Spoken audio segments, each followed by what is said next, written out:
Hello students, welcome back to our channel. और आज मैं लेकर आ रहा हूँ आपके लिए टेंडर प्राइस, कोटेशन प्राइस। इससे पिछले चैप्टर में हमने क्या पढ़ा था? अभी कॉस्ट शीट पढ़ा था हमने। Cost sheet, unit and output costing, एक ही बात थी। उसी में थोड़ा फर्दर कंटिन्यू करें तो हमारे पास है टेंडर प्राइस, जिसको हम कहते हैं कोटेशन प्राइस, एस्टिमेटेड प्राइस।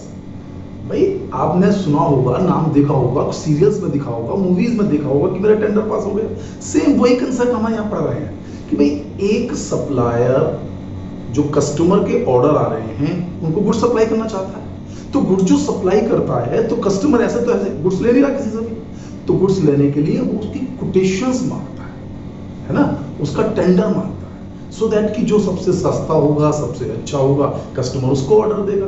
यानी कि अगर आप ऑर्डर लेना चाहते हैं तो आपको अपना टेंडर प्राइस ऐसा बनाना होगा जो कॉम्पिटिटिवली बहुत सस्ता हो। सोचिए, कंपटीशन नहीं है, बहुत सारे सप्लायर गुड्स को सप्लाई करना चाहते हैं, सभी अपनी कोटेशन देंगे, तो आपको अपनी कोटेशन इस तरीके से देनी है कि आपकी कॉस्ट ज्यादा ना हो, आपके प्राइसेस ज्यादा ना हो।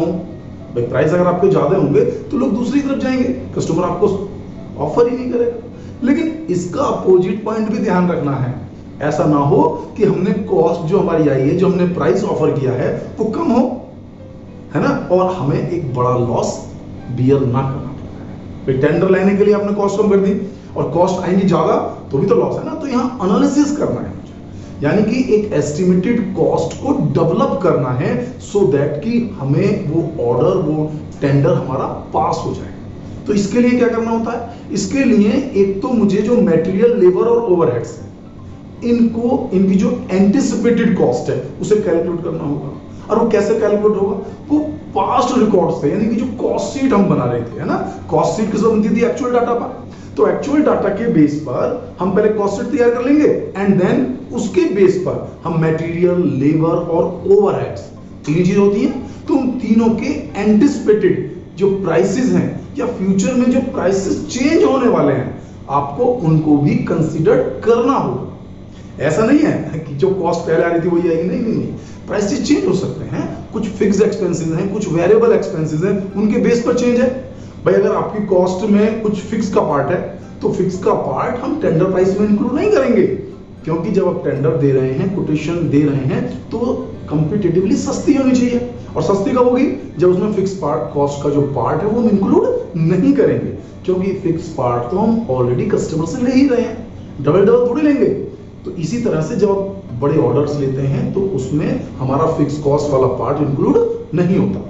तो fix cost, variable cost, semi variable cost, future में जो प्राइसेस चेंज होने वाले हैं, इन सभी पॉइंट्स को हमें अडॉप्ट करना पड़ता है, समझना पड़ता है, सो दैट कि हम अपना सही और करेक्ट टेंडर प्राइस सामने प्रेजेंट कर सकें और हम ऑर्डर को ले सकें और अपने बिजनेस को कंटिन्यू कर सकें। तो आपको समझ में क्या क्या बनाया हमने? तो एक तो बनाना होगा हमें कॉस्ट शीट, ठीक है ना।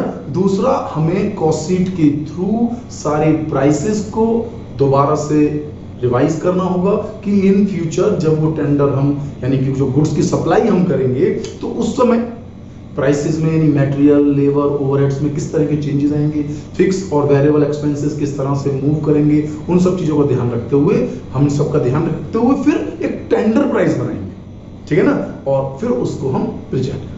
तो इसके लिए हम ले लेते हैं एक न्यूमेरिकल, जिसके थ्रू हम इस बात को बहुत अच्छे तरीके से समझ सकते हैं। कॉस्टिंग के लिए जो हमें क्वेश्चन में दिया उसको कंटिन्यू करते हैं। क्वेश्चन में हमें क्या दिया था कि पहले कॉस्ट शीट बना दीजिए, फिर उसका टेंडर प्राइस बना दीजिए। तो कुछ स्पेशल काम नहीं करना है। ये कॉस्ट शीट तो हम पिछले chapter unit and output costing से भी पढ़कर आ रहे हैं। तो इसमें जो बनाना है वो एक और चीज बनानी है जिसका नाम है टेंडर प्राइस, यानी कोटेशन प्राइस, जो आपको कंपनीज में या किसी जो परचेजर है, कस्टमर है, उसके लिए बनाना है कि भाई ये एक एस्टिमेटेड प्राइस है जिसमें हम आपको अपना जो गुड्स है, जो मैन्युफैक्चर कर रहे हैं, अवेलेबल करा सकते हैं। तो सबसे पहले क्या तैयार करनी है? कॉस्ट शीट, जो क्वेश्चन के अंदर मुझे दी हुई है 500 स्टॉक्स के लिए। तो 500 स्टॉक के लिए क्या दिया उन्होंने कहा मुझे कि सबसे पहले ओपनिंग स्टॉक दिया हुआ है, फिर परचेज दिया हुआ है, फिर क्लोजिंग स्टॉक दिया हुआ है, बिल्कुल सीक्वेंस में। तो opening stock plus purchase minus closing stock हमारे करते निकल कर आ गया हमारा मटेरियल कंज्यूम्ड, आ गया ना। अब मटेरियल कंज्यूम्ड आया है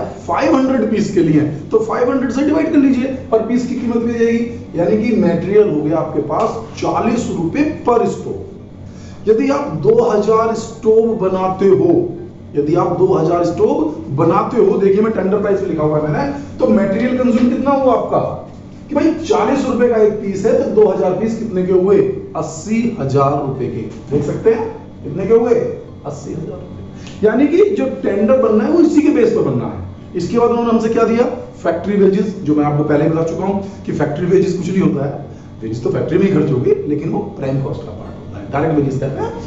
तो फैक्ट्री वेजेस कितनी होगी? 30,000, तो 20 और 30 50,000 हो गया हमारा प्राइम कॉस्ट। इसको भी पर यूनिट कैलकुलेट कर लीजिए कि 30,000 डिवाइड बाय 500 यानी 60, टोटल प्राइम कॉस्ट 100 रुपीस। इसी सीक्वेंस में कंटिन्यू करते हैं। फैक्ट्री एक्सपेंसेस 10,000 रुपए जोड़ दिया, वर्क्स कॉस्ट आ गया, एस्टेब्लिशमेंट एक्सपेंसेस डायरेक्ट दिया हुआ था, उसको भी ऐड कर लिया 10,000 यानी 60 और 10 70,000। कॉस्ट ऑफ प्रोडक्शन, ये मैं आपको लगातार बता रहा हूं कि कॉस्ट ऑफ प्रोडक्शन तक ही आप पर यूनिट कैलकुलेट करते हैं जितनी आप प्रोडक्शन कर रहे हैं, यानी 500 से सभी को डिवाइड कर दीजिए। कहां से? ओपनिंग क्लोजिंग नहीं करते हैं, ध्यान देना है ना। Material consume, material consume, factory expenses, prime cost, factory expenses, works cost, establishment expenses और कॉस्ट ऑफ प्रोडक्शन। यहां तक कि सभी अमाउंट्स को मैंने 500 पीस से डिवाइड किया है और सभी का पर यूनिट मैंने कैलकुलेट कर लिया है। बिल्कुल टिपिकल नहीं है, सीधा सीधा कंसेप्ट है, केवल डिवाइड करना है 500 पीस से, सो दैट वी कैलकुलेट की 1 पीस की क्या कीमत है। तो 1 पीस की कीमत आ गई। अब इस क्वेश्चन में कंटिन्यू करें तो ओपनिंग और क्लोजिंग स्टॉक भी मेंशन किया है, क्वेश्चन नहीं, हमने नहीं कैलकुलेट करना है ना, इसमें कोई बहुत ज्यादा वर्किंग कॉस्ट शीट में करनी होती, जो करना है वो टेंडर में करना होता है। और खास बात क्या होती है कि जो आप खुद सोचिए, अगर आप किसी को कोई प्राइसेस बता रहे हैं तो क्या उसमें ओपनिंग और क्लोजिंग स्टॉक होगा? क्या नहीं होगा ना। तो ओपनिंग और क्लोजिंग स्टॉक का तो कंसेप्ट ही नहीं होता टेंडर प्राइस में, केवल कॉस्ट शीट में होता है। तो opening stock plus closing stock minus, यानी कि 63,000 मेरी कॉस्ट आई, सेल्स उन्होंने मुझे दी हुई है 72,450, ठीक है। तो 72,450 में से माइनस कर दीजिए 63, तो आपका प्रॉफिट हो गया 9450, 9450 आपका प्रॉफिट हो गया। अब इस प्रॉफिट की परसेंटेज निकालना है। इस प्रॉफिट की परसेंटेज अगर मैं सेल्स पर निकालूं, सेल्स पर निकालूं तो कैसे निकालूंगा भाई? हमारे पास 9450 प्रॉफिट और सेल्स है 72,450 इंटू 100, तो ये वैल्यू कट ही नहीं रही, कट नहीं रही तो कंफ्यूजन देगी। और हमेशा पहले कोशिश करनी चाहिए कि परसेंटेज कॉस्ट पर निकाला है। सेल्स की परसेंटेज अच्छी नहीं मानी जाती, सेल्स की परसेंटेज तो हो सकती है भाई, कॉस्ट में जो परसेंटेज है वो टेक्निकल आ रही है, वो पॉइंट्स में आ रही है, पॉइंट्स भी पूरे नहीं आ रहे हैं। अगर कॉस्ट पर निकल सकती है तो इससे बेस्ट कुछ नहीं है, क्योंकि कॉस्ट पर हम डायरेक्ट परसेंटेज यूज करेंगे और हमारा आंसर आ जाएगा। तो ये 9450 जो प्रॉफिट है, इसको सॉल्व किया हमने, 9450 डिवाइड बाय कॉस्ट जो कि 63,000 है इंटू 100, यानी 15%। जो प्रॉफिट है दैट इज 15% ऑन कॉस्ट, ठीक है। अब हम बनाएंगे टेंडर प्राइस। टेंडर प्राइस को बनाने के लिए क्वेश्चन में उसने मुझसे कहा था कि भाई मटेरियल, पहले तो सब चीजें सेम टू सेम लगनी है, सेम टू सेम। भाई क्या क्या है? मटेरियल 40 रुपए की रेट से, फैक्ट्री वेजेस 60 रुपए की रेट से, फैक्ट्री एक्सपेंसेस 20 रुपए की रेट से, एस्टेब्लिशमेंट एक्सपेंसेस 20 रुपए की रेट से, और कोई खर्चा है ही नहीं। लेकिन क्वेश्चन में नीचे उसने मुझे बताया था कि जो मटेरियल है उसके प्राइसेस 15% बढ़ गए, ध्यान से रखना, 15% प्राइसेस बढ़ गए, यानी कि जो खर्चा पहले 20,000 रुपए आता था वो 4 गुना तो होना ही है। मैंने बताया ना 500 पीस और 2000 पीस 4 टाइम तो है ही है, यानी कि 80,000 रुपए तो है ही है, 80,000 तो लगने ही लगने हैं, लेकिन प्राइसेस बढ़ गए तो कॉस्ट और बढ़ जाएगी। 80,000 का 15% और जोड़ लीजिए 12,000, यानी कि आपकी जो कॉस्ट है, जो मटेरियल लगेगा वो 92,000 का लगेगा, 80,000 का नहीं लगेगा। 80 का तब लगता है जब प्राइसेस पुराने ही रहते, प्राइसेस चेंज हो गए और कॉस्ट भी अब आपकी 40 की बजाय हो गई 46 हो गई। तो जब आप प्रोडक्ट को बेचेंगे तो ये तो ध्यान में रखेंगे ना। ऐसा भी तो नहीं है कि अगर आपने सस्ते प्राइस पर कोटेशन दे दी तो आपको ह्यूज लॉस भी तो हो सकता है बेटा, बहुत ज्यादा लॉस हुआ वो भी तो खतरा है हमारे लिए, तो ये ध्यान दीजिए।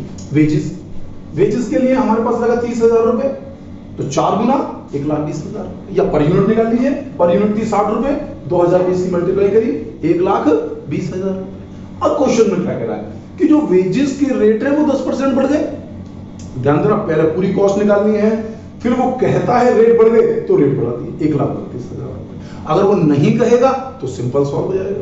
कुछ ऐसे क्वेश्चन भी आप सॉल्व कर सकते हैं जिसमें ये रेट इंक्रीज नहीं दिया हुआ है, रेट नहीं बढ़ेगा, डायरेक्ट 80,000 120, जिसमें वो कहेगा तो चेंज करूंगा। तो चेंज करने के लिए कहा कि भाई 10%, तो 1,20,000 का 10% 12,000 रुपए, यानी कि आपकी कॉस्ट हो गई 1,32,000 रुपए। आपकी प्राइम कॉस्ट हो गई 2,24,000 रुपए। ठीक है, क्योंकि मेटेरियल भी 40 की जगह 46 हो गया, लेबर भी 60 की जगह 66 हो गई, यानी कि जो प्राइम कॉस्ट आपकी पहले 100 रुपए पर यूनिट आती थी, वही प्राइम कॉस्ट अब आपको 112 रुपए पर यूनिट लग रही है। लेकिन उसने केवल 2 ही चीजों में चेंज कराया था, बाकी सब सेम है। लास्ट के अंतिम लाइन में उसने ये भी दिया कि ओवरहेड्स की जो परसेंटेज है वो सेम चल रही है, यानी कि सभी ओवरहेड्स अपनी पर यूनिट के रेट पर सेम चल रहे हैं। तो पर यूनिट सेम है, पर यूनिट को लगा दीजिए, बाकी चीजों में कोई चेंज नहीं है। इन्होंने कहा फैक्ट्री एक्सपेंसेस 20 रुपए का है, 20 रुपए से लगा दीजिए 2020 इंटू 20 रुपए, या मल्टीप्लाई कर दीजिए 4 की, यहाँ 10 है तो यहाँ 40, भाई 520 और 2020 सीधा 4 टाइम हो गया ना, तो मल्टीप्लाई कैसे निकाल लीजिए, तो 224 और 40 कितना हो गया 2,64,000 रुपए वर्क्स कॉस्ट। फिर देखिए एस्टेब्लिशमेंट कितना 20 रुपए, 20 रुपए की रिसर्च की भी निकाल लीजिए, कितना हो गया 40,000 रुपए, 20 रुपए देख लीजिए, तो टोटल आ गया 3,04,000। यानी कॉस्ट ऑफ प्रोडक्शन जो हम कैलकुलेट कर रहे हैं वो है हमारी 3,04,000 रुपए। अब समझिए कि यहां तक का क्वेश्चन तो हमने सॉल्व कर लिया। ये कुछ बातें थी जो मैंने बार बार बताई आपको कि प्राइसेस बढ़े हैं तो बढ़ाकर लिखने हैं, घटे हैं तो घटाकर लिखने हैं, लेकिन पहले पुराने अकॉर्डिंग कॉस्ट को कैलकुलेट करना है, उसके बाद प्राइस कम ले ज्यादा करना है। जैसे 80 निकाले फिर चेंज किया, 120 निकाले उसके बाद चेंज किया, बाकी में कोई चेंज नहीं है, सेम टू सेम। अब हमने यहाँ सॉल्व किया था, उन्होंने कहा था सेम परसेंटेज ऑफ प्रॉफिट, तो कितना प्रॉफिट था कॉस्ट का 15%, कॉस्ट का 15%, यानी 63,000 रुपए का 15%। तो हमारा भी कॉस्ट का 15% ही लगेगा। कॉस्ट है हमारी 3,04,000 रुपए, तो 3,04,000 रुपए का 15% 45,600 निकाल लीजिए। भाई 3,04,000 रुपए उसका 15/100, तो 45,600 रुपए प्रॉफिट हुआ। 3,04,000 रुपए मेरी कॉस्ट है, यानी कि 3,49,600 3,49,600 में हम 2,000 पीस स्टोव के बेच सकते हैं। ये हमारा एस्टिमेटेड प्राइस है, ये हमारा टेंडर प्राइस है, ये हमारा कोटेशन प्राइस है जो हम लगाएंगे। जो कस्टमर हमसे डिमांड कर रहा था उसको हम इस रेट पर सप्लाई कर सकते हैं। तो कॉस्ट हमने पूरी कैलकुलेट कर ली है। तो डिफरेंट टाइप्स की कॉस्ट का तरीका हम बार बार निकालते रहेंगे, समझते रहेंगे। फिलहाल आपके लिए इस वीडियो में मैं इतना ही समझा रहा हूं जिससे कि हमें कॉस्ट पर यूनिट समझ में आ जाए। आपको ये मेरी वीडियो कैसी लगी, वीडियो को लाइक करें, चैनल को सब्सक्राइब करें, और जो सबसे जरूरी है अगर आपने अब तक बेल आइकन प्रेस नहीं किया है तो बेल आइकन को प्रेस कर लें, जिससे कि जो नई वीडियो है उनके नोटिफिकेशन आपको लगातार मिलते रहे। थैंक यू, मिलता हूँ नेक्स्ट वीडियो में।